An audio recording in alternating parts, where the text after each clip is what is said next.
Labafundi ke labaqeqesha khona ke eSouthern Africa Nazarene University bakhala ngokuthi ke uhulumende ke solo ashintsha ukuthi ke bafundi imali bayithole ngenyanga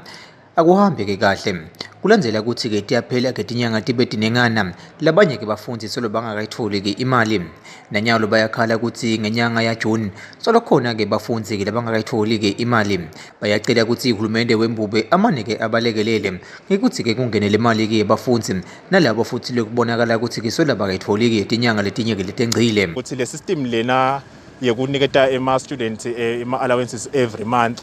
i system le yeta nabo before bake beta ne check system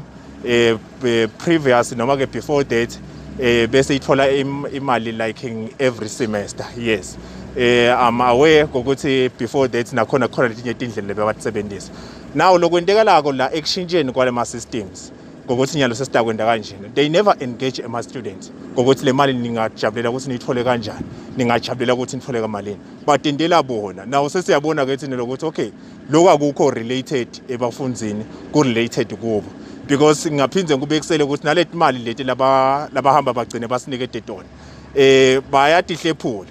like le book allowance nje mina langifika la esikoleni paying 6000 emanikinike but namuhla la eSanu especially sesithola nje 2000 rand siphinde sitibute ukuthi ho uma ngabe umfundi lo fanana nami athola nje 2000 while eclassini nginencwadi yinye lekufanele ukuthi ngiyibhadale noma ke ngihambe ngiyoyithenga nga 2000 nemanikinike but ukhulumende uphasise ukuthi mina ngiyothola 2000 rand.